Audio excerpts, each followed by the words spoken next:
Hey guys, today we're going to be talking about alarm management on safety work. In particularly, when should you keep an alarm and when should you get rid of it in your system? So I know there's a lot of topics we could talk about with alarm management, and we'll have some of these in some later videos, but one in particular I wanted to talk about today is when to keep an alarm and when to get rid of it. If you're constantly shelving an alarm, that may be an indicator that you need to evaluate what is the purpose of this alarm.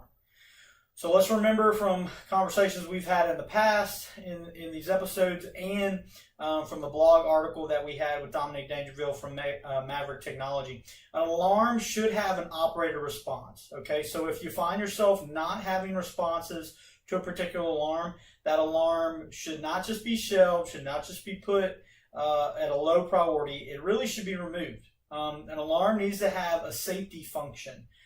There needs to be something that it is protecting. When we're protecting something with an alarm that requires a response, we also want the operator to know why that set point is important. Okay, we want to know what it's protecting from. Last episode we talked about deviations, consequence of deviations tables. We want to know what that deviation is going to create. If we've got a trip point that also has an alarm on it, you know, what is that? Well, why is that the set point and why is that the number? That way, if a question comes up as to can we change the setting on that alarm or trip point, we know if we can or we can't and why based on a deviation, not just we're putting it up to someone to make a split decision on that. So it needs to have a function. Okay, if it doesn't have a function, I say seriously consider taking it out. What it's going to do is it's going to declutter your alarm system.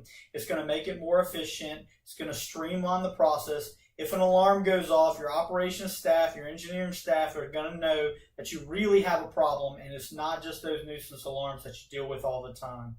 I know you're saying, hey Adam, but we have operation and production alarms for those purposes. If that's the case, what I would say is evaluate how are you operating the system. Are you operating the system until you hear an alarm? That's not really going to be your most efficient way, your most productive way to operate the system. Maybe that means that we're not managing the operations with enough staff members, or the views are not great, the displays are not great, that they can catch these things without having these nuisance alarms go off all the time for operation purposes. End of the day, the best design system is if you have an alarm, it have a safety response associated with it, and that it's protecting you from something. Another note that we'll talk about going forward with those is alarm testing. That'll be in some future episodes. But basically, if you've got an alarm, now we're saying, hey, it's a safety aspect. We need to make sure that alarm works.